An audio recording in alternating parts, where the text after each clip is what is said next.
Good morning, everyone. I'd like to bring the March 20th, 2019 meeting of the Education Finance Division to order, please. Yeah. Let's start with moving the minutes from the March 13th and March 19th meetings. We'll start with March 13th. They are in your packets. Representative Sandell, would you move the March 13th minutes? I would, Mr. Chair, thank you. I move the minutes from the March 13th minute to be adopted. Thank you very much. Any discussion on the Sandell motion? Hearing none, all those in favor signify by saying aye. Aye. Opposed? Motion prevails. Representative Bennett, you are reading over the minutes. I can see it. Would you like to make a motion on the March 19th minutes, please? I do, Mr. Chair. So moved. Thank you very much, Representative Bennett. Any discussion to the Bennett motion? Oh, Representative Erickson. Yes, thank you, Eagle Mr. Chair. The style was not followed that you are used to using in your minutes. So I would just check to make sure those technical changes are made, because I noticed the bill was laid over, which has been the style you followed. So All right. I think you had a substitute, so.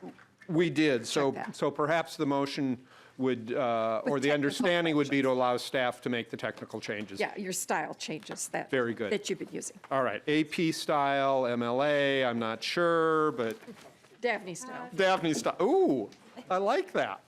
Wasn't there a song like that? We're going to move on. Any appropriate discussion to the Bennett motion? Hearing none, all those in favor signify by saying aye. Aye. Aye. Opposed? Motion prevails. Thank you all. Representative Olson, you were here a moment ago. There she is. Very good.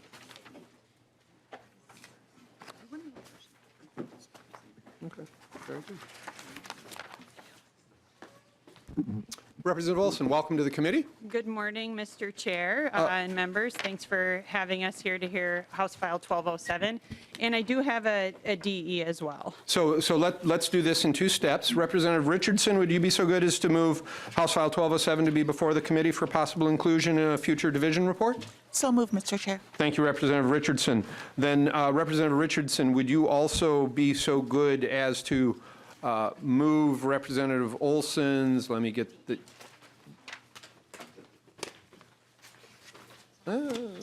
DE2, 1207 DE2 amendment. So moved. Thank you, Representative Richardson. Representative Olson, could you just describe, I do understand this is an author's amendment, but could you describe the amendment for us briefly? Thank you, Mr. Chair. And with this amendment, it really gets it to where the bill needs to go. House File 1207 is addressing the unique special education funding challenges for 3 school districts, Duluth, Rochester, and Faribault. And this work is really coming back to, we want to do the right thing. And several years ago, the legislature devised a funding base for special education. And in the case of that, the outcome was not what we envisioned for Duluth and for Faribault and Rochester. And the special education formula, it was artificially low base revenue year in 2016 and caused by the charter school tuition impacts. And so it limits the amount of reimbursable revenue. And this has caused really a tremendous deficit for the Duluth Public Schools, consuming the entire $4.3 million reserve in 4 years.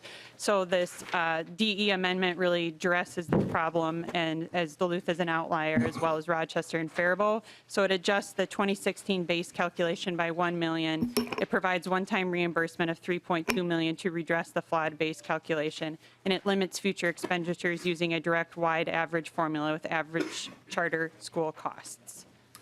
Thank you very much. Members, that was a brief review of the author's DE2 amendment. Any further discussion? Hearing none, this gets the bill in the form that you would prefer. All those in favor signify by saying aye. Aye. Opposed? Motion prevails. Representative Olson, to your bill as amended, please. Thank you, Mr. Chair and members. And I just want to say thank you to the co-authors on this bill, a number that are on this committee, as this really impacts several communities throughout the state. And just with that, I really did, in my explanation of the DE, really walk through the problem that this bill is trying to address, as well as the solution we're working towards here. So I think with that, I would probably just turn it over to the testifiers. With me today, I have Bill Gronseth, the superintendent of the Duluth Public Public Schools, and John Carlson, the Executive Director of Finance for the Rochester Public Schools. All right. Mr. Gronseth, or Superintendent, Superintendent Gronseth, welcome to the committee. Please state your name for the record, and proceed with your testimony. Thank you. I'm Bill Gronseth, Superintendent, Duluth Public Schools. Chair Davney, honorable committee members, thank you for the opportunity to speak with you again today. We do so appreciate the work that you do every day to support education and the work that you're doing to look into educational funding. The new formula that was put in place in 2016 has benefited many school districts across the district.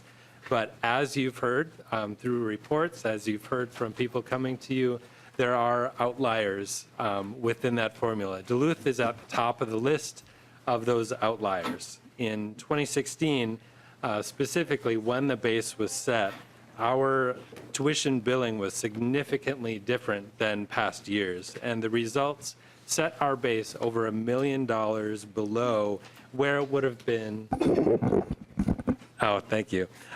where it would have been any other year. Because special education funding is a year behind, we didn't find out until April of 2017 that in FY16 we had spent almost $2 million more than we had planned. The effect was our reserves took an immediate hit.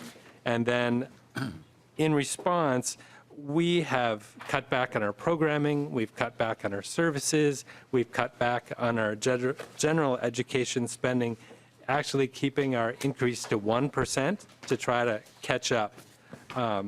In that same time, and I want to preface this by saying we have had positive relationships with private, parochial, and charter schools for decades. We pride ourselves in working together. However, in that same time frame, one of our charter schools increased their spending 18%, increasing their tuition billing to us by 38%. And so, again, we ended up with this unexpected expense a year after the fact. Our reserves take another hit. And so we have been working diligently to live within our own means, to live within our own budget, but we keep taking a step backwards. This bill accomplishes three things. It corrects our base to better reflect our actual costs and tuition by using the FY15 amount.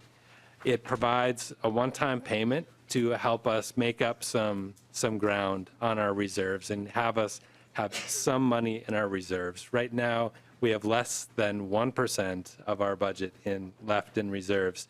If we have another unexpected increase, we will be in the negative. So it's important that we be able to do that. This also prevents charter schools from unlimited spending. It does allow some leeway for them to have expenses above our own, but it also offers some controls and levels the playing field at least a bit. We know that there are several ways you're looking at correcting the inequities associated with special education funding. We believe House File 1207 goes a long way to getting us down the road of some of those equities between public schools and charter schools and special education and general education. We thank you for your time, and I thank you for the opportunity to speak today. Superintendent, thank you. Mr. Carlson, welcome to the committee. Please state your name for the record and proceed with your testimony. All right. Thank you, Mr. Chair and representatives. My name is John Carlson. I am the Executive Director of Finance for Rochester Public Schools. It's my pleasure to be here today. Rochester is a growing community, and we serve over 18,000 students in our district. As with most districts, we experience cost increase of about 3% per year, and we've been receiving funding increases on the basic formula of about 2% per year. As a result, we are usually trimming over $1 million of expenditures annually to avoid deficit spending. One area I'm proud of as both a parent and an employee is our special education services. I have a son enrolled in special ed. We are serving around 16% of our total students on an individualized education plan. We must maintain these services, not only because it's the law, but it's the right thing to do.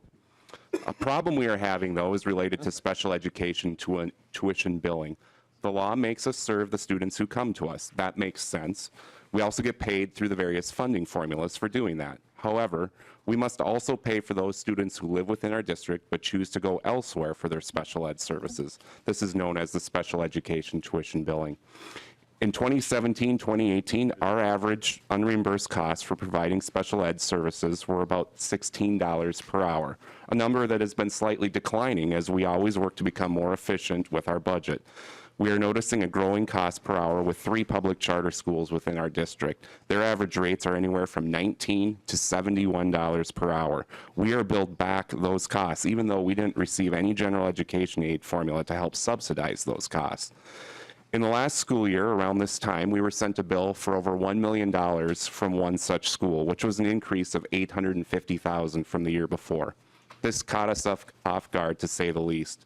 It sent us down an unfortunate path of cutting our budget by an extra $1 million for the 18-19 school year due to no fault of our own. Just a lack of control over how the law works, lack of control over the costs that other districts bill back to us, and chronic underfunding of special education by federal and state government. House File 1207 before you today would help take some of that bite out of our budget.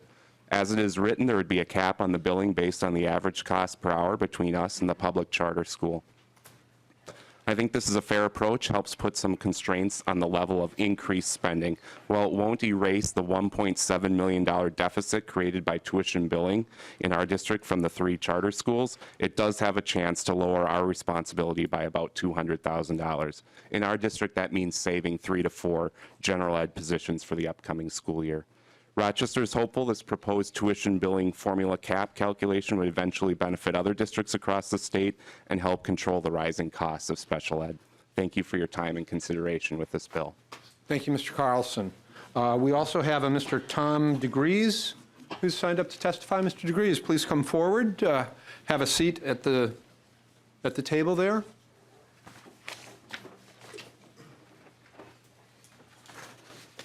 Welcome to the committee. Please state your name for the record and proceed with your testimony. Good morning, Chair, Committee. I'm Tom DeGree. I'm the Associate Director of Minnesota Association of Charter Schools. I'm here today this morning to state my opposition to 1207. Minnesota is where charter schools started 28 years ago through a bipartisan law, as you know, to allow innovation and choice in our schools. They allow teachers more freedom to try different methods and allow parents the choice of a districts don't fit their students' learning style. I was a St. Paul Public School employee for over 20 years and fully support our state district schools. But after taking the job at Max over 3 years ago, I visited over 160 of the 163 charter schools in our state. And I believe these public schools help fill out our state's options. You know, have you seen the meme about the person who makes $400 an hour telling the person who makes $25 an hour to watch out for the person who's making $10 an hour? Well, these characters, charters feel like the $10 an hour person. As you know, charter schools get the state general revenue, but they receive no local levies or extended day or extended year funding. I visited a charter school yesterday that runs after school and summer school programs out of their general fund revenue. With almost 60,000 students in Minnesota charter schools currently, we have a higher percentage of students of color, a higher percentage of students receiving free and reduced lunch, and about the same percentage of the students receiving special ed services. We hear charters don't have to serve special ed students. That's one of the myths we hear. And also within, we hear charter schools are stealing students and offering Cadillac special ed services. The truth is, we do offer special ed services as any other public school, and we have licensed teachers, special ed teachers, and many of the students come to this charter school with an IEP already with them. It seems this year we're finally addressing the underfunding of special education. You've heard some bills blaming this on charter schools, but you've also heard a bill like yesterday from St. Cloud that have very few charter schools that are saying they're having a cross-subsidy issue. What this committee, I'm asking this committee, Charter Schools ask this committee, is to make long-term bold decisions about our special ed funding that protect our most vulnerable students in our state. Max opposes House File 1207 because charter schools are statewide, and changing the law for one specific or several specific districts would only lead to more issues. You need to address the real problem, and that is our state special education funding. Thank you. Thank you, Mr. DeGrees. This is a public hearing. Is there anyone else in the audience who wishes to testify either for or against House File 1207 as amended? Seeing none. Questions from the committee for the author or testifiers? Representative Sandell. Thank you, Mr. Chair. This question is probably directed at Mr. DeVries, but the superintendents and Mr. Carlson might answer as well. First of all, Mr. DeVries, do you know who the authorizer is? Mr. DeVries, do you know who the authorizer is for the charter schools in Rochester and in Duluth that have been discussed this morning? Mr. DeVries, please come up and somebody grab him a chair and get yourself comfortable. I do not know the specific authorizer. I could look up and get you that information. There are 4 charter schools in Rochester and 2 separate ones in Duluth. So each of those schools could have different authorizers. Currently, there are 13 different authorizers in our state. Representative Sandell. Thank you, Mr. Chair. Mr. DeVries, does the authorizer of a charter school have any responsibility to oversee the finances of the schools? Mr. DeVries. The authorizers have a contract with the school to make sure that they're running under proper state law. They don't have an oversight to how they spend their money. Representative Sandell. Thank you, Mr. Chair. Is there discussion among the authorizer and the local school district regarding finances, particularly relating to special education, since it's such a specific issue? Mr. DeVries. So each charter school is its own district. So if you're saying the district, as far as does the authorizer work with that specific charter school, yes. Does the authorizer work with the larger school districts that the school may be located in? No. Representative Sandell. Mr. Chair, thank you. I understand that individual charter schools are their individual districts, but they do deal with students in the traditional public school system. How often do the representatives, the administrators from the charter schools meet officially or informally with the administration of the local or traditional school system? Mr. DeVries. It would be up to individual schools. I mean, there is no formal that they have to meet with the district. There's no formal procedure. So as far as stating the exact amount, some may meet more frequently. I know that 3 school districts authorize schools in our state, Northfield, Chisago Lakes, and Winona. So they probably meet with those schools more frequently, but the others probably not as much. Representative Sandell. Mr. Chair, thank you. I am a supporter of the idea of charter schools. Don't get me wrong about that. I do support the idea, but I do know that originally the issues presented by the Federation of Teachers in New York City with Albert Shanker was that the charter schools become kind of an experiment or kind of a laboratory for the traditional systems, and the relationship between the two should have been a cooperative relationship, one which discussed innovations in one school or another to make sure that we're providing the best services possible for our children. But my concern is that the charter schools are not assuming that responsibility, and the traditional school system, I guess, as well, should initiate these conversations. And I think this issue in both Duluth and Rochester kind of festers, and it's now a dollar and cents issue rather than simply a curriculum issue. And I just think it really behooves us and you as well to make these conversations a little bit more regular and to try to avoid these real discrepancies that are now in front of the rest of us. Thank you, Representative Sandell. Other questions from members? Representative Erickson. Thank you, Mr. Chair. Do you know what the total cost would be if this were transacted, this 1207, other than what is provided for Rochester or Duluth? Ms. Adrians, do we have a fiscal note? Do we have an assessment of the cost? Mr. Chair and members, we do not have a fiscal note in the bill. There is an appropriation on page 4 of $3.2 million in fiscal year 2020. And then I have a note here that an additional $1,075,000 each year going forward. Mr. Strom? Mr. Chair, members, yes, the base adjustment would start essentially go back to 2016 for the district and push up their base. So it'd be slightly more than that because that base, the fiscal 16 base, as the superintendent was saying, was the essentially is brought forward each year, and because that base was too low in that year for them is where the trouble comes from. So that amount would be compounding as it goes forward at the growth rate, at the 4.6% growth rate, and then adjusted for the enrollment changes in the Duluth district. All right. Thank you. Representative Erickson, any other questions? No, that was good clarification. And Mr. Strom, that's for Duluth, correct? Mr. Strom? The million, 96, et cetera. Mr. Chair, Representative Erickson, yes. Thank you. Other questions from members? Seeing none.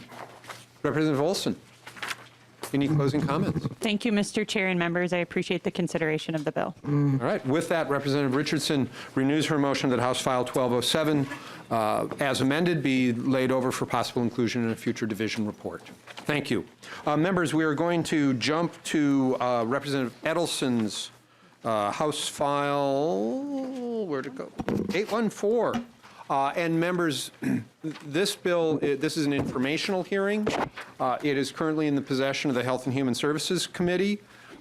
We are only going to focus on, let me see if I get this right the first time, sections related to, well, Subdivision Section 2. 5. Excuse me, Representative Edelson? Subdivision 5, Subdivision 5. correct. Also known as lines 4.10 to 4.22. And there is an amendment. Given that this is an informational hearing and we are not in possession of the bill, we are unable to move the amendment. But Representative Edelson, do you want to speak to the amendment? And this would be the 814A3 amendment, also in your packets, members. Thank you. Representative Edelson. Thank you, Chair. It's just clarifying language to make it a little bit more clear on what we're trying to do here, and we'll be able to speak to it throughout our testimony today. Thank you. Chair, is it okay if I start? Please. Okay, very well. So this is a part of 814, House File 814 is the school-linked mental health grants, which, as the chair had mentioned, is in Health and Human Service finance laid over for possible inclusion. This specific, and those dollars will be coming out of the general fund. Now, with this one specifically, coming to Ed Finance, because what we want to do is provide targeted funding for school districts with level 4 special education setting programs. This funding can be used to develop innovative therapeutic teaching models like what the intermediates are doing currently. Students are receiving mental health services in the schools now in intermediates and co-ops. Over the past several legislative sessions, the intermediates have received funding from the legislature to begin addressing the mental health needs of their special education setting for students. But that funding was one time and it will expire this year. While one-time funding is great and greatly appreciated, at this point, we need to have sustained program funding to ensure that students are getting mental health services in their schools, which I think collectively we can probably all understand that those kids that are getting the services are going to be more successful in their environmental settings with education. So I'm going to go ahead and move directly to my testifiers. Connie Hayes, you are up first. Superintendent Hayes, welcome back to the committee. Please state your name for the record and proceed with your testimony. Thank you, Mr. Chair, members of the committee. My name is Connie Hayes. I'm superintendent at Northeast Metro 916 Intermediate District. The intermediate school districts serve the highest need federal setting level 4 students from 45 member districts in the metro and surrounding area. These students experience significant challenges collectively: a disability, a mental illness, trauma, complex psychopharmacology profiles, and additionally, the biggest reason they are referred to our programs is their significant aggression towards self and others.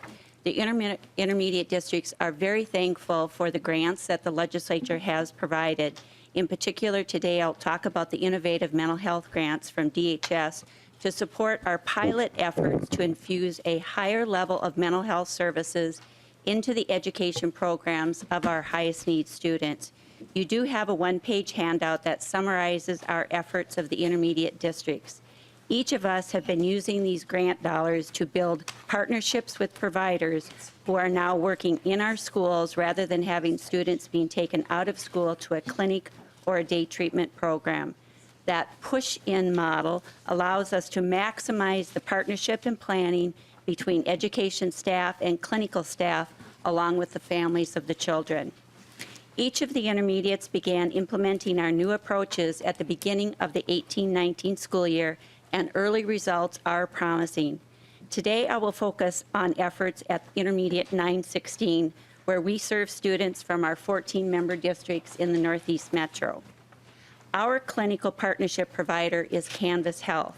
We are implementing 3 innovative school-based programs with them in our 916 programs.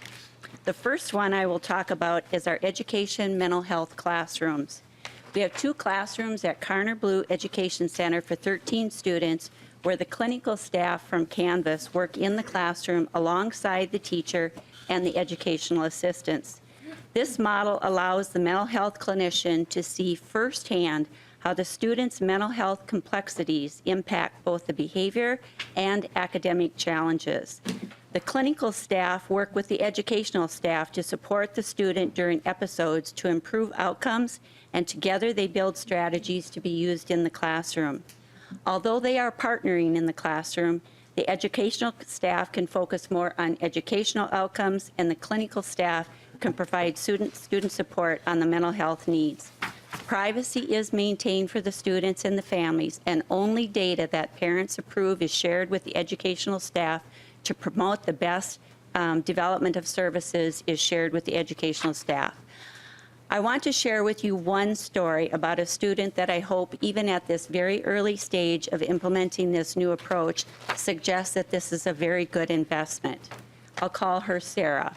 Sarah has been with us since we opened Carner Blue Education Center in the fall of 2014.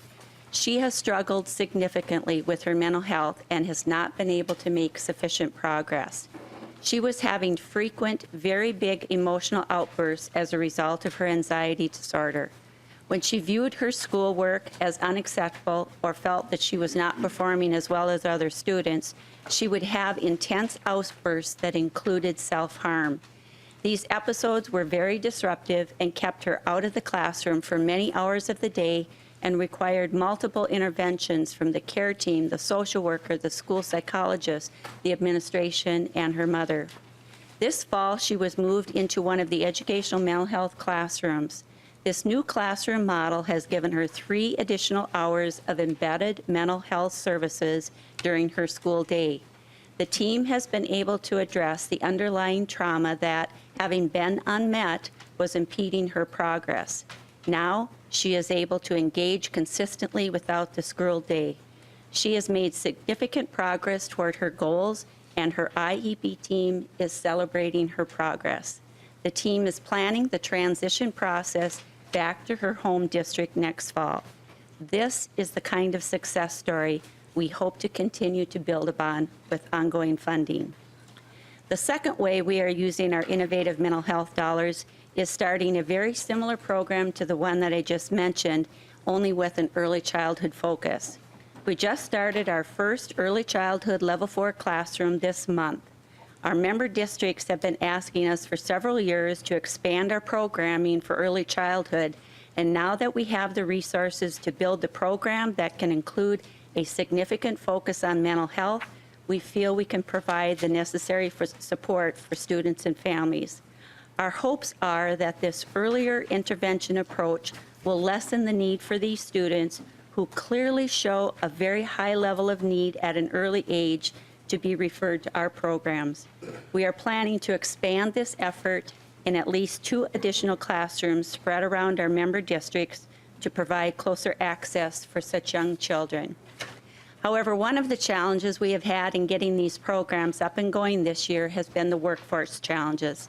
Canvas Health has not been able to hire the 2 additional clinicians to start the elementary classrooms at Pancalo Education Center with another 14 students. And we have been delayed in starting our early childhood classroom because of the same issue. We now anticipate at 916 that we will have unspent funds at the end of the grant period, and we are hoping to get approval from the legislature this year for the grant dollars to be extended due to these delays. The third way 916 is utilizing these grant dollars is a push-in chemical treatment program for students in our programs. These middle and secondary students participate in their educational program for a half a day, and the other half of the day they're in chemical treatment at school with the Canvas Health specialist. Our students with chemical issues create very unique challenges in chemical treatment because of the enormous complexity of their needs, their mental health, their disability, and their educational delays. However, treating the chemical issues will help them respond better to the interventions in those areas. Through the second quarter of this year, the chemical health staff has consulted with nearly 50 students. 14 students participated in chemical support group, and 4 students received outpatient therapy, either individual or group. None of these students would have had any of this support without these resources. We are very excited at 916 to have these resources to support some of the most challenging students and some of the most complex profiles that you can imagine. Along with the grant dollars for our staff development needs, the intermediates are requesting that we change the grant dollars for the intermediates to ongoing funding. My colleague, Superintendent Sandy Lewandowski, and I have been lobbying for support for the needs of our students and our staff in our programs for over 14 years now. We have shared with policymakers over the years that better outcomes for our students are intricately woven into our capacity to provide a safer environment for our students and staff. I won't take time today to detail examples of our safety challenges, but I can tell you that our staff face serious injuries every single day.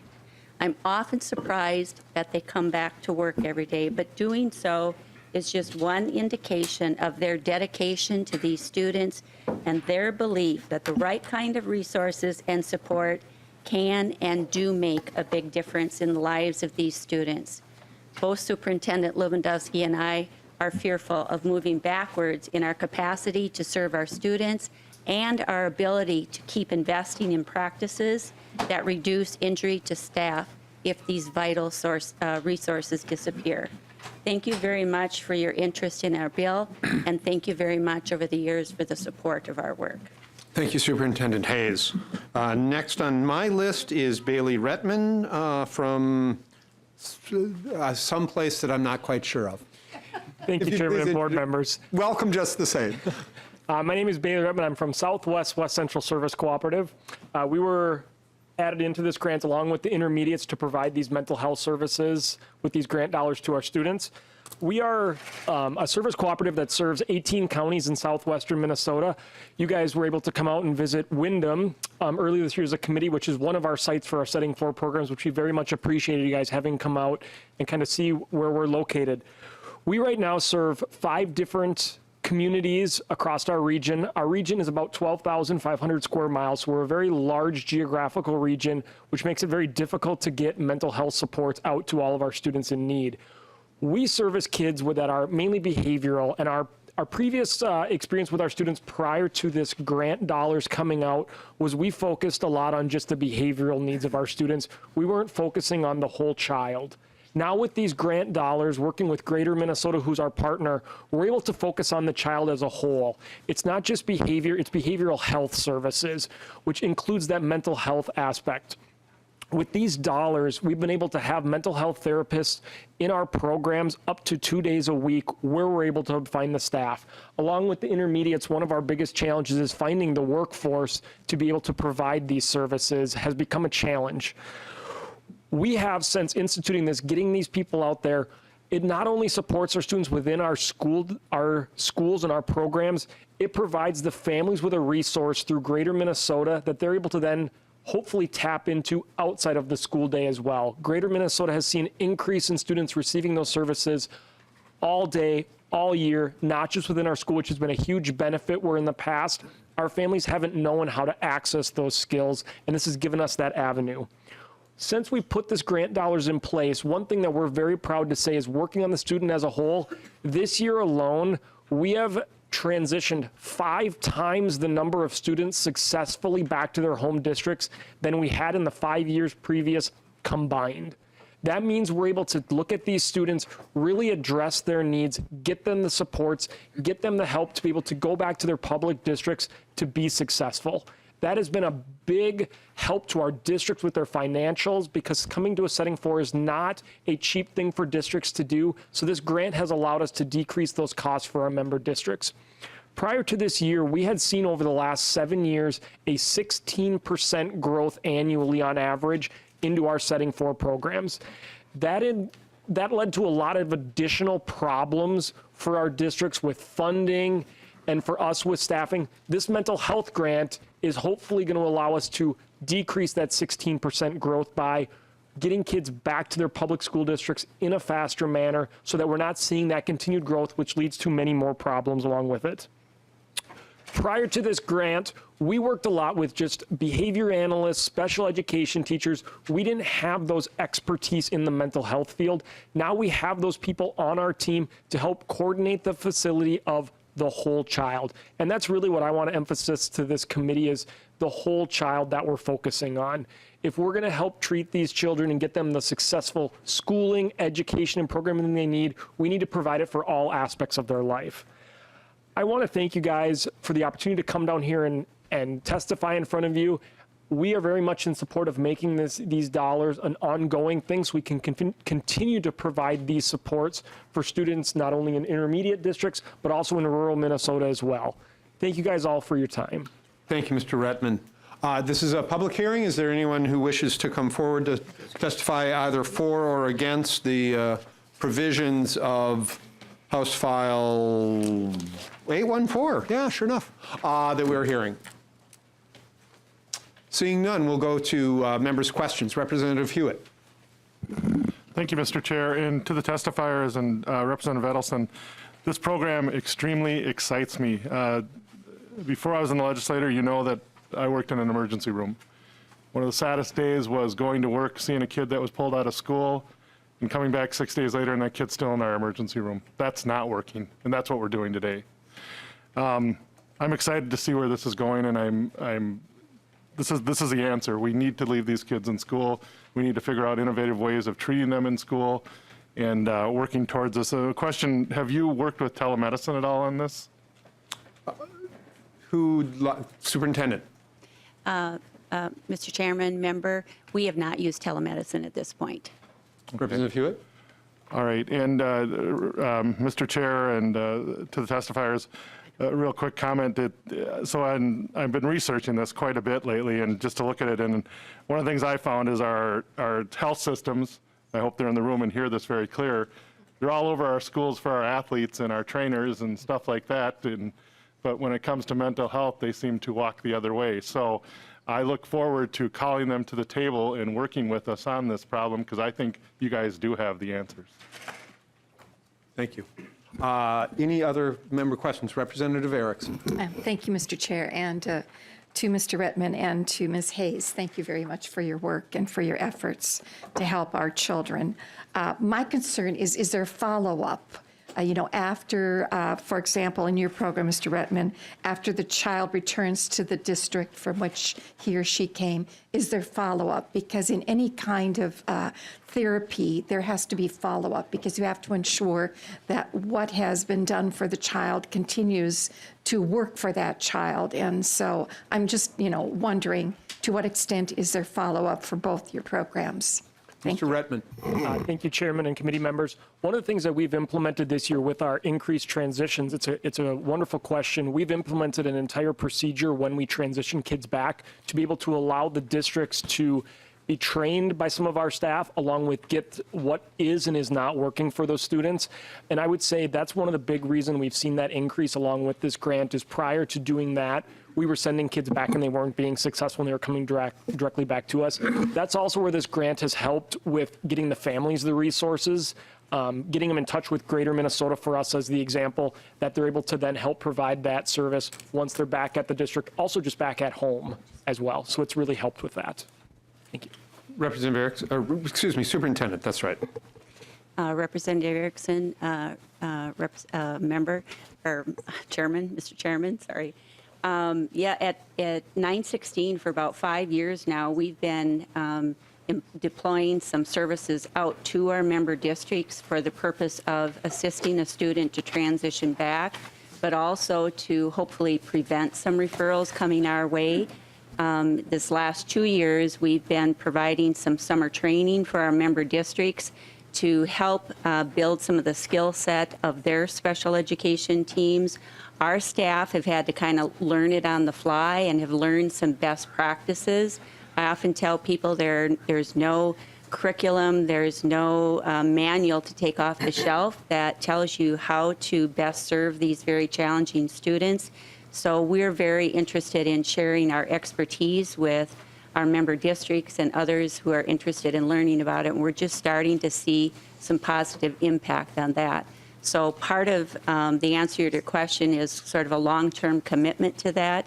But specifically, when a student is ready to transition back, oftentimes that means they'll just go a partial day in their member district and a partial day in our program, and that as their success proves itself, then they eventually become fully transitioned back into the member district. Representative Erickson? Thank you, Mr. Chair, and that's really good to hear. Do you also follow up with the families so that we know that when the child goes home, that also these strategies that have been instilled in the child continue to work so that the family is getting well as ready? To either of you, is that occurring? Superintendent? Representative Erickson, Mr. Chair, working with the families has proven a little bit more challenging on the terms of having the provider get enough money out of the grant program to be reimbursed for their costs. We started our innovation plan working with a provider called Family Innovations, and our hope was that the provider would be providing services to the family while the student is also in school, and then that would follow the student back to the home district. But we haven't figured out how to have the provider be able to make a go of it. We're still talking about it, but it is one challenging part that we're still trying to manage. Mr. Rettman? Representative Erickson, Chairman, and board members. One of the challenges we see along with the intermediates is we do a similar transition phase out with students. It's a slow process. Throughout that entire process, we're continually holding meetings with the family, bringing the mental health people and all the experts in to help coach the family, give the family the things. I would say our biggest challenge with that has been getting the families to the table. That kind of presents a challenge in itself right now that we're continually trying to work on. One of our aspects that makes it a problem is our geographical region, where some of the students are traveling up to 50 miles one way just to come to our programs. So to get the families there, we've really tried to get creative with technology, doing those sorts of things. But we try to keep the family involved throughout the entire process. It's getting to the table that has been the additional challenge. Thank you, Mr. Chair. Thank you. Representative Kunish-Padin. Thank you, Mr. Chair, and thank you, testifiers, and for your dedication to addressing the needs of our students. And as you were just saying in these last few minutes, the struggle to have the services, provide the services, and the logistics of getting students and families to the center to work with them. Have you thought about moving your services into some of the school buildings, kind of thinking about that full-service school method and idea about that way, if a student is having a really rough day, they would have the services right there on site. And when you're talking about a half day, providing a half day with you and then a half day back in the classroom, has there ever been discussion about moving those into the schools or very near to the schools so that those kind of logistical issues aren't too much of a problem? Superintendent? Member, Mr. Chair, that's actually been a request some of our member districts have asked us to do, is to kind of open up shop in their programs.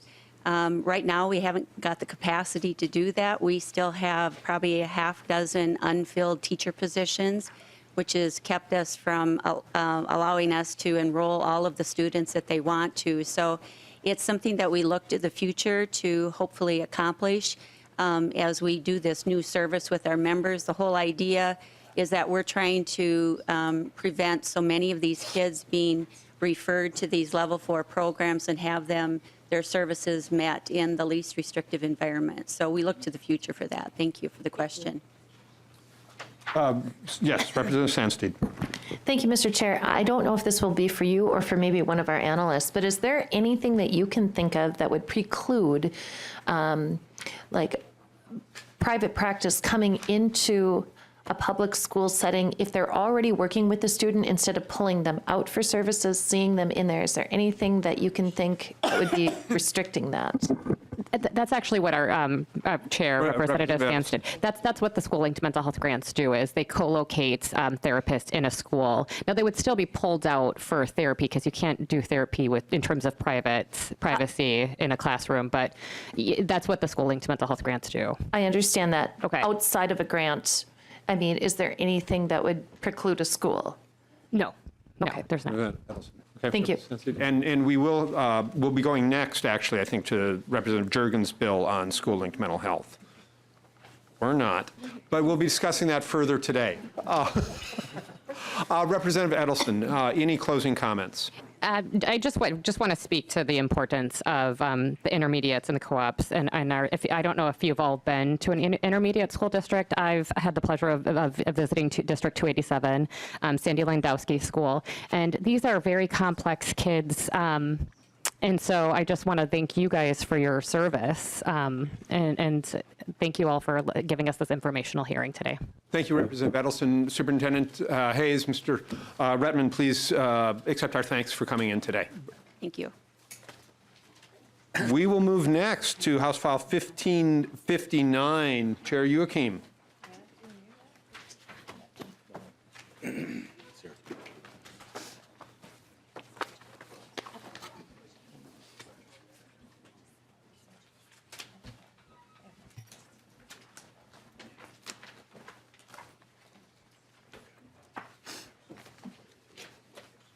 Chair Youakim, welcome.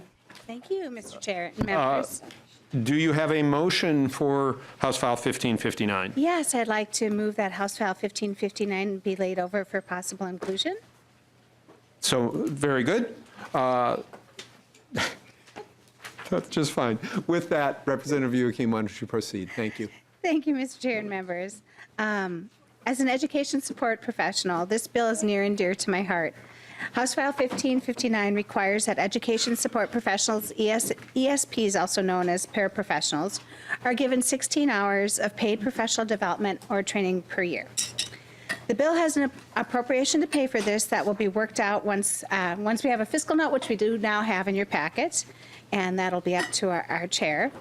There's also a requirement that ESPs who work with individual students with disabilities must be given paid time to review a student's IEP and time to collaborate with the student's teacher regarding the plan, which can happen during some of the downtime during the school day. Many of these requirements are already happening in our schools. This bill would just allow us to not only make sure that they're happening, but also to make sure that the schools have the funding to do so. During this session, our committee has heard from teachers, parents, administrators, and school boards how important trained and qualified support staff are in meeting our students' needs and meeting their students where they're at. We have heard about the importance of trauma training for students with high ACEs scores, of crisis intervention training and restorative practices for our children in crisis, and the increasing need for mental health training for all of our school staff. A lot of that was just talked about in the previous bill we just heard. As an ESAP in a Level 3 EBD and LD program at Aquila Elementary in St. Louis Park, I've seen how effective professional training can be. In particular, the trauma training I received regarding students with high ACEs scores. It enabled me to connect with a particular student I was working with in a way to meet his needs. But that 4-hour training was all that was available. Due to the school's budget, I was not able to attend a refresher for my CPI training, which is a non-crisis prevention intervention training, and I found that I had found so valuable when I worked at Hopkins School District. And since I started 2 weeks into the school year at Aquila, the 5+ hours of online modules dealing with health and safety had to be viewed on my own time. I was happy to do that, but if I would have been hired before the school year began, I would have had the ability to do the training with my ESP colleagues on campus where we could have collaborated. St. Louis Park is not alone in trying to find money for training. Many districts are forced to pick and choose what they can afford versus training their ESPs as a fully functional team that could do so much more to serve our students. While this is my story, I know that it's not a unique one.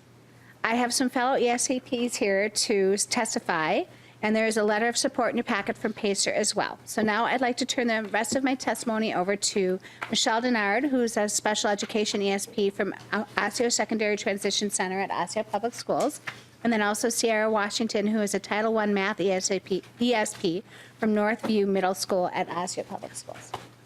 Thank you very much, Representative Youakim. Ms. Denard, welcome to the committee. Please state your name for the record and proceed with your testimony. Good morning, Chair and committee members. My name is Michelle Denard, and I am a special education paraprofessional in the Osceola School District. I have worked in the Osceola area schools for 14 years. I love my job, and I want to help all students. I work with students with special needs in the transition program ages 18 to 21. My students have behavior and emotional disorders and learning difficulties like fetal alcohol syndrome, bipolar disorders, and other mental health and physical diagnoses, etc.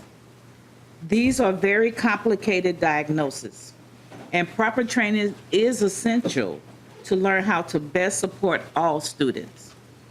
It's important that all students' needs are met no matter how complicated their situation. For example, in our program, we might get a new student who uses the wheelchair. As a special education paraprofessional, we are the staff required to transfer the student out of the wheelchair in order for the student to use the restroom. It is unsafe and inappropriate for us to learn how to meet the student needs 30 minutes prior to helping the student. We not only need to learn how to meet the student's physical needs, but we need to know what the student's IEP requires for support and goals. Without time set aside for this important learning, we do not have a chance to do this. We might also get a student whose behavior escalates suddenly.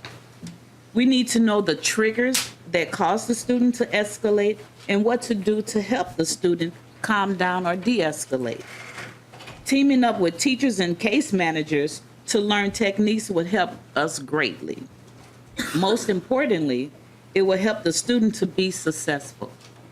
Right now, we are not given this essential time to collaborate with the teachers at all. On behalf of all Minnesota ESPs, I ask you to please support this bill so we can have proper tools we need to help all students. Thank you, Representative Youakim, for authoring this bill, and thank you, Chair and committee members, for the opportunity to speak with you today. Thank you, Ms. Denard. Ms. Washington, please introduce yourself to the tape. Welcome to the committee and proceed with your testimony. Good morning, Chair and committee members. My name is Sierra Washington. I am a Title I Math Education Support Professional at Northview Middle School in the Osceola Area School District 279. I have worked as an ESP in the Osceola Area School District as a Title I ESP and a hall monitor for the last few years. I went into education because I wanted to make a difference in students' lives. It is essential for ESPs to have the necessary training prior to beginning to work with students. However, oftentimes we are working with students right away with our only training being on the job. While this, of course, can be stressful for us as an ESP, more importantly, it impacts the students. Our positions require us to be versatile to meet students' needs. As a hall monitor, it would have been helpful to receive training such as conflict resolution, trauma-informed instructions, etc. Having this training would better prepare us to meet students where they are at. As a classroom ESP, it would have been helpful to receive training specific to the individual student's needs, such as behavior management and collaborative time with teachers, etc. Again, not only will this help us be the best prepared to help our students, it would also give us the confidence we need to do the best job that we can. I ask you to please support this bill for all of the reasons I stated to help my colleagues and I be the best trained that we can be, all for the purpose of helping our students succeed. Thank you, Representative Youakim, for authoring this bill, and thank you, committee members, for the opportunity to speak to you today. Thank you, Ms. Washington. Is there anyone else in the, this is a public hearing, is there anyone else in the audience who wishes to testify either for or against House File 1559? Seeing none, Representative Sandsteed. Thank you, Mr. Chair. I just want to say thank you to both of the paras or the ESPs for the great work that you're doing. A shout out to Rep. Youakim for bringing this bill forward. Members, this is so critically important. When we think about the contact points a student goes through in a day, you are critical as part of their care team within a school. These are some of our neediest students. And if you translated this concept into a healthcare plan, you would never expect your doctor to come in unprepared, unfamiliar with your own case history and be ready to treat you effectively. They are part of a team.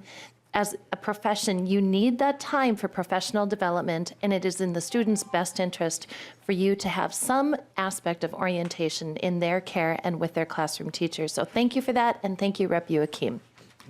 Representative Detmer. Yeah, thank you, Mr. Chair, and maybe to the testifiers. Has your district been able to maybe set aside any staff development money for some of this work? Ms. Denard or Ms. Washington? We are given staff development hours for different things, but there are all students with special different needs, and it depends on what building you're in and what student comes in at that time. And I was just giving you an example of a new student that came into our building, and I've been in that building for 6 years. And so to meet the student needs, I needed to be trained to properly transfer the student from the wheelchair until the in the restroom to use the bathroom. And you know, when they fragile, you want to make sure you are handling them the correct way. And if you're not being taught to do that 30 minutes prior, it's not fair to that student, because you can hurt that student, you know. So yes, we are given hours, but not when it comes to specific needs when a student is entering your building. You know. Ms. Washington, do you have a response to Representative Detmer's question? Thank you for the question. However, I'm not prepared to answer that, but I will get back to you. No worries. Representative Youakim. Thank you, Mr. Chair, and thank you for the question, Representative Detmer. And I think Ms. Denard points out a good case of how every school is so different. You have the individual needs that you need to meet for the students and training for just that particular child, but we also have, this bill kind of addresses the overall training that we also need to help with all children in the school, whether it be the crisis prevention and intervention training, trauma training. We have to view modules on bloodborne pathogens and all these different things that we have to do that's kind of the 16 hours of the full training. The time to spend with the IEP and collaborating with the teacher is crucially important with what Ms. Denard said, to figure out what that individual child needs to. And it really is hard when you're thrown into a situation, because a lot of moving parts at schools, things move really fast, and you'll get a new student and you'll have absolutely no clue what their triggers are, what their needs are, you know, if they have a feeding tube, or if they have a bag you have to worry about, how you deal with if they're nonverbal. Just, there's a lot of things that these kiddos need that we want to make sure that we can meet them, and to do that, we need training. Representative Detmer. Oh, thank you, Mr. Chair. Thank you. Representative Hewitt. Mr. Chair, and to the testifiers, a real quick question. How much health care are you providing, like possibly passing meds or doing things that is specific to the person as a health care need? Do you have a lot of that as part of your job? We do not Ms. Denard? pass med. We do not pass med. Okay. That's strictly done by the school nurse. All right, and what about other, I'm sorry, Mr. Chair, what about other medical needs? Like you said, you have to do transfers, you may have to do other, is there anything else that's involved in that? Ms. Denard? Can you say more? I mean, when you say, is there other needs? Representative Hewitt. Mr. Chair, so it sounds like you have to do transfers from wheelchair to wherever. Do you have to help them with the bathroom situation? Do you have to sometimes do other personal care item things? You have to sometimes. Ms. Denard. When they have food, if they need help with that, you have to assist with that. When they need to go from the wheelchair to go walking, you have to help with that. whatever their needs are, you have to meet their needs. Is when they have, like, if they have an accident, you have to change all their clothing, and you have to know how to do it properly if they have fragile bones. Representative Hewitt. Mr. Chair, and prior to this training, have you had any nursing, like attendant training or anything like that? Ms. Denard? Outside of doing it for my mom, no, sir. Representative Hewitt. And Mr. Chair, so the state already requires anybody that is in contact with a patient in the manner that they're describing to go to a nursing assistant school or a professional school. And so the 16 hours here is very reasonable to what these individuals are going to are doing now, and what I'm understanding. And the reason for the med question is I did get that question already this year from another group that is in your situation, and they said they are passing meds, which concerns all of us around this table if that's the truth. So thank you for what you're doing, and I hope this prevails, because being in healthcare myself, I know the essentials of working as a team, making sure you know what you're getting involved with, and really meeting your client to where they're at, and making sure you can do that. So thank you for what you're doing, and I totally support this bill, Chair Youakim. Thank you, Representative Hewitt. Representative Youakim, any closing question or comments? Excuse me. Well, I just want to thank Representative Hewitt for the question. There is some concerns too, and when I mentioned some of the things I did, it was mostly because of the transport issue. If you have a student that's in a wheelchair, usually if there's a feeding tube or things like that, the nurse is coming down to do it. And as a para, if I've always felt supported that if I don't feel comfortable doing something, I can always go to the lead teacher or the nurse. So that's a good thing. But you're right. The extra training needed, we did have to take, when I was working at early childhood SPED and we had vulnerable kids and kids that were on PCA programs, we did have to take a PCA module online, but I found it and it was the same PCA module everybody that in the state has to take as a PCA, but it mainly talked about what the rights and responsibilities of which different party was, and had very, very, very, very little medical knowledge that you'd have to impart. So that worries me too. So maybe we could deal with that later. But for the educational setting, I've always felt pretty supportive having the school nurse there. So. All right. Thank you, Chair. And then I had some quick closing comments too, if it's okay. I thought those were. I just wanted to thank my fellow ESPs for coming here today. This is the second time we've got a chance to talk together and to hear their stories. They play a very important role, all the ESPs do, in our students' educational needs and meeting them where they're at and where they should be in school. ESPs are the folks in our schools that transport our children from their homes to schools and back. They provide most of the direct services to students with disabilities. They prepare the cafeteria meals that nourish our kids. They are the reasons hallways are mopped, trash bins are emptied, schedules are printed, supplies are ordered, recesses kept safe, and buildings are repaired. We trust ESPs with very important caretaking skills. They need professional development to be successful in their careers, and we owe them at least the chance to receive that training. You've heard testimony about how important this training is. I do want to note that some folks have come forward with a few concerns about some of the language, and I'll be meeting with them later, and that's why they didn't come down today, so we'll be meeting to look at that. And I sit before you with the personal experience of how valuable this training can be, and I ask for your support of this bill. Thank you very much. With that, Representative Youakim renews her motion that House File 1559 be laid over for possible inclusion in a future division report. Thank you, Representative Youakim. Thank you, Ms. Denard and Ms. Washington. Representative Jurgens.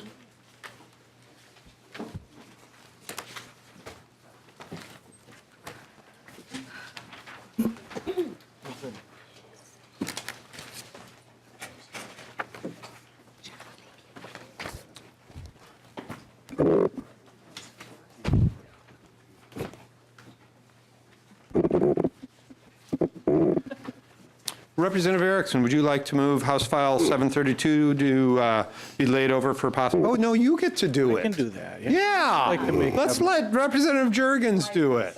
I would hope so too. My apologies, sir. Actually, Mr. Chair, for clarification, is that the intent to be included, or would this go to Ways and Means as a on its way to HHS with the amendment that we're going to move? You are in top form today, Representative Jurgens. So no, it would be to refer to Ways and Means with a recommendation it be referred to the Health and Human Services Finance Division. Okay, that is my motion then. Thank you very much. And then I see a 0210 amendment in the packet. If you'd like to speak to that. I would like to move the amendment, please.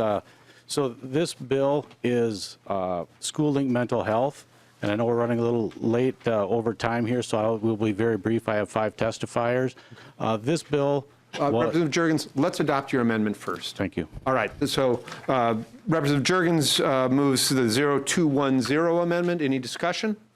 Seeing none, all those in favor signify by saying aye. Aye. Opposed? Motion prevails. Thank you. Representative Jurgens, your bill is amended, sir. So Schooling Mental Health is a grant program where school districts can apply for grants to help provide mental health services to their students. This was included in the omnibus bill last year. Representative Loon was the author. The language initially prior to this amendment was very similar. It's for $10 million a year plus some administrative fees for this year and next year. And with that, I'd like to move to my testifiers. Sue Abderholden from NAMI is the first testifier, and Mark Sander from NAMI would be next.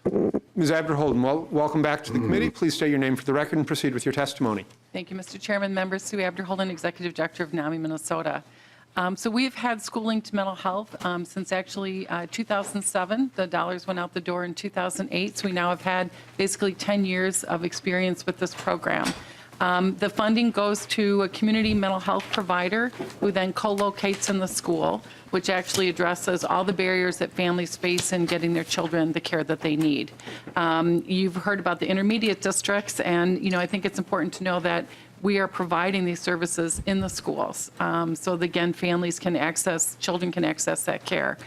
One of the things that we know is that this has actually reduced the disparities, especially among students of color, because they are actually having greater access to mental health treatment than before, so which is also a really good thing that we're moving in that direction. We also know that we have greater treatment completion rates because, again, we've eliminated barriers. We've decreased suspensions, and we've increased engagement. And I think the biggest thing is that students actually get better, which is also really important. One of the things that NAMI really wanted to do this year is to look at, kind of in the interim, is to really pull everyone together to say, so where are we with this program, right? It's 10 years of experience. One thing we want to be careful about, which kind of includes the intermediate districts as well, is that if we keep kind of making this a really competitive grant program, we're essentially rearranging the deck chairs on the Titanic, right? So when we get new money, we want to be able to expand, but if we've got a provider who's got that money, they're doing a good job with it, we want them to keep it, because otherwise they have to rearrange. Frankly, it can ruin the relationships they have with the schools. Staffing can be an issue. So unfortunately, in our mental health system, we have to rely on grants, but rearranging them every couple of years isn't really helpful in terms of building stability within our program. The other thing that we want to look at, which I think is really important, is are we collecting the right data? Are there other things that we should be looking at now that we've had this 10 years of experience? And the other thing, which is where I think the Education Committee really comes in, is so how does this all work together? So what should the kind of FTE be in a school per number of students, right? If it's too low, we're not able to really build kind of the capacity of the whole school. What happens when you add a certain number of school support personnel per student on top of it? Do we double the outcomes, the good outcomes? What happens when we do PBIS or other multi-systemic programs within a school? How does that kind of add in terms of improving the outcomes? And we don't know that right now. And then we think it would be really good going into the future to be able to look at all of that, because we're putting all these resources in the school. What happens when we do it in a certain way? Does that really improve the outcomes for children? And I think we need to look at that as well. The other thing I just want to mention is telemedicine was brought up on the other bill. One of the important parts of the schooling to mental health program is it's not just to treat children. It's actually to build the capacity of the entire school, so that when you have a student who has, for example, serious anxiety, The mental health professional can work with the teacher to know how to support the student in the classroom. That then means that the next student that that teacher gets who has serious anxiety, they actually know how to support that student. So it's really important to know it's not just about treating kids, it's also about working with the whole school. The other thing that was mentioned as well is the workforce shortages. And I just want this committee to know that we have actually a bill to increase and address the workforce shortages in Minnesota, including things like loan forgiveness programs. The other thing is that we have very low rates under Medicaid. Right now, under managed care, most of our mental health professionals are getting paid less than fee-for-service Medicaid, which then makes it really hard, frankly, to attract and keep people. And thirdly, I want to say, we talked about, might be difficult for parents to get to the school. Right now, under private insurance, very few, if any, will pay for in-home services on mental health care, which is why the mental health parity bill, which is going well on the House side, is so important as well. So, kind of when we think about how are we going to address students' mental health, there's a lot of different moving parts that we need to look at as well. So thank you so much. We clearly support this bill. Would like to see, additional language in the future, but this is absolutely going in the right direction, and it's a great program. Thank you. Thank you very much, Ms. Abderholden. Mr. Sander. Is it Dr. Sander? It is Dr. Sander. It is Dr. Sander. Please introduce yourself to the committee and proceed with your testimony. Yeah, Mr. Chair, members of the committee, guests, I'm honored to be here today. I'm Dr. Mark Sander. I'm with Hennepin County, but I've had the good fortune to have a joint position between Hennepin County and the Minneapolis Public Schools for the last 14 years. And I'm here to really advocate for the increased funding for school-based or school-linked mental health. I've been involved in school-linked mental health in the Minneapolis Public Schools since 2005. We started with 5 schools back in 2005, and this year we are now in 50 schools in Minneapolis and over 170 schools across Hennepin County. And a large part of that, exponential expansion is due to this school-linked mental health grant program, so thank you very much. I also want you to know that on the national stage, Minnesota is recognized as a national leader, both for the innovative programming that we have. The Hennepin County School Mental Health Initiative received an award of an exemplary performance from the National Center on School Mental Health. And at the National Center, they often talk about the legislation and the grant funding that's available here in Minnesota that is not often found in other states. So thank you very much. One of the key reasons why we are a state to be looked at is how we've built the program, which is bringing community-based professionals into the schools to collaborate with the school-employed professionals that are already there. And so there is a term that we're talking about now nationally, which is comprehensive school mental health systems. And it's really about how do we provide mental health supports from prevention all the way through treatment within schools. And it's really through having very clear roles and responsibilities and really having adequate student support services in the building, school psychologists, school counselors, school nurses, school social workers, as well as bringing in community-based therapists to also provide that treatment level of service.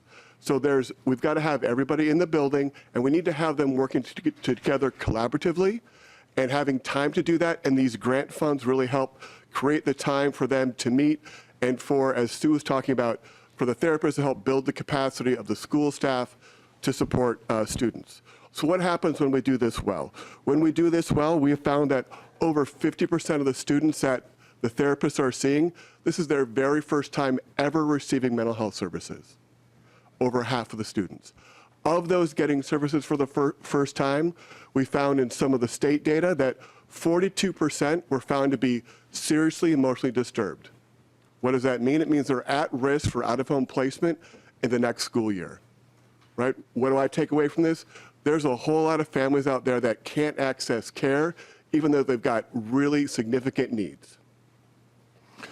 So when we do this well, we've also found that both parents and teachers report improvement in mental health functioning for the students. Schools report, and I've done research on decreases in attendance issues for students that have had attendance problems. Increases in attendance for students that have had attendance problems. Decreases in suspensions for students with suspension problems. And then the Hennepin County Children's Mental Health Collaborative commissioned a study back in 2016 by Wilder Research. And it was a qualitative study talking to schools and parents. And what parents said, I think, was particularly important. Because of the school and the student support staff and the families working together and the therapists working together, they felt more connected to the schools. And then the parents went on to report over 75% of them saying that their students felt more connected to schools, were more active in schools, and felt a greater sense of belonging. Okay, so all of this really moves towards the importance of having these services and showing that when students are more connected, we know that their academic improvement goes up. In conclusion, I just want to say that I'm strongly in favor of increasing these services. There are many schools that need them. Thank you so much. Thank you very much, Dr. Sander. Representative Jurgens. Mr. Chair, next up I have Keith Jacobus, Superintendent of Schools, South Washington County, District 833, and Joe Park, a mental health specialist at South Washington County Schools. Very good. Thank you very much. Representative Jacobus, welcome. Thank you. Superintendent. What did I just call you? I shouldn't do that. Hey, that's elevation. Thank you very much. Please introduce yourself for the tape and proceed. Mr. Chair, committee members, my name is Keith Jacobus. I'm the superintendent for the South Washington County School District. We're an east suburban school district that's serving about 18,500 children. I'm very pleased and thank you for the opportunity to talk about this grant. Mental health is one of the main issues that come forward to me as a superintendent from both our teachers and our administrators. And year after year, the complexity of the needs of our kids and the severity of the needs impact the classroom teachers and our ability to service their needs. As you've heard from my colleague in Rochester, we struggle with this issue for two reasons. One is financial. You know the issues with keeping pace with inflation.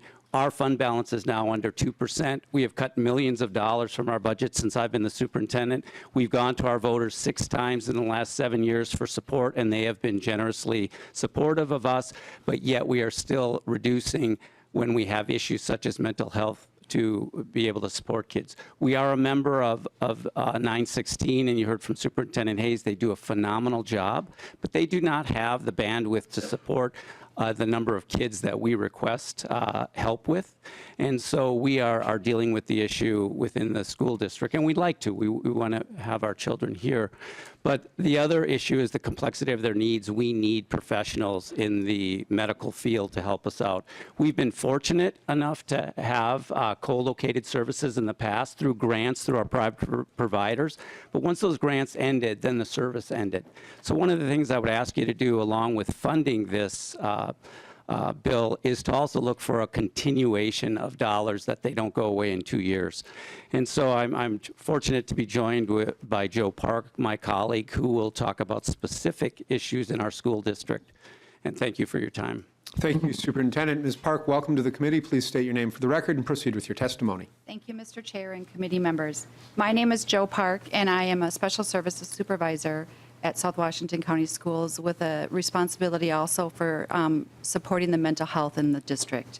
I also work at a local hospital with children and families doing mental health assessments and things like that, so I will be speaking from both lenses today.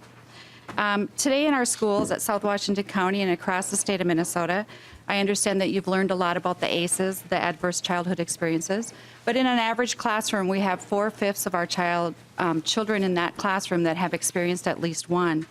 And in the adverse childhood experience, that doesn't take into account other adverse experiences, such as a death in the family, bullying through social media, deportation of a family member, racism or institutional oppression, multiple military deployments, caretaking an elderly or individual sick family member, etc. We have seen in our school district, as other school districts across the state, an increase in the level of mental health and behavioral needs, an increase in the intensity of those mental health and behavioral needs related to mental health, and at a much younger age. We have this upcoming school year, we will have 48 new kindergarten students because of their mental health and behavioral health needs will require a center-based or self-inclusion classroom. In the last 2 to 3 years, our mental health school staff have done on average 1 to 2 suicide risk assessments per month in their secondary buildings. In the last year and this year, we are currently seeing our mental health support staff doing 3 to 4 emergency suicide risk assessments, with many of those students being referred to local hospitals. At the hospital that I work at currently, as a part-time person, we used to, when I started 13 years ago, have mental health assessments or behavioral health assessments once every few weeks. Frequently, I would work and not do one. Currently, when we have a shift in the evening or the overnights or the weekend, those workers are doing 3 to 7 mental health assessments per shift. So the increase in intensity and needs of our students has phenomenally exploded. Thank you for your time. Thank you. Representative Jurgens, you have another testifier? I do have one, so in the essence of time, I will forego any of my closing comments, and I'll have Mr. Steinmetz come up. Certainly. Mr. Steinmetz. Mr. Steinmetz is with the Washburn Center, who has been a recipient of these grants in the past. Sir, please state your name for the record and proceed to with your testimony. Welcome. Thank you, Mr. Chair and committee members. My name is Tom Steinmetz. I'm the CEO at Washburn Center for Children, and we're a community mental health center and essential community provider. We provide school, home, and clinic-based services to over 3,500 children and their families every year. And through the support of the school-linked mental health grants, we were one of the providers that were based in the 2 schools in Minneapolis that Dr. Sander mentioned, when there was just 5 schools starting off in Minneapolis back in 2005. Through the support of the school-linked mental health grants, we've been able to grow and expand from just those 2 schools in 2005 to now having school-based mental health therapists co-located full-time in 23 public schools in Minneapolis, in Eden Prairie, and in Bloomington. And I just want to share 3 results or very powerful outcomes that have been a direct result of these, of the school-linked mental health grants. The first one is we know that only about 1/3 of the kids who need mental health treatment are getting it right now. There's over 100,000 kids in Minnesota living with untreated mental health issues. And we also know that schools are often the place that mental health needs are first identified. But a big national study found that when schools try to refer to community agencies like Washburn, they only go through about 15% of the time. So even though the schools know which kids are struggling, they try to make a referral, they typically don't go through. Through our school-based mental health services, that connection rate is up to 85% now. So when a social worker or teacher is able to connect with the family and say that this child needs help, they're getting it 85% of the time. And we're able to make those services available and accessible, whatever type of insurance or lack of insurance that child has. We know from hearing directly from parents, 98% of the families that we work with, those parents would recommend Washburn Center for a friend who is in need of similar help. And then lastly, through a huge study that we did with the Center for Advanced Studies in Child Welfare at the U, we also know that the children served are making clinically meaningful improvement and progress with their mental health symptoms and their mental health functioning.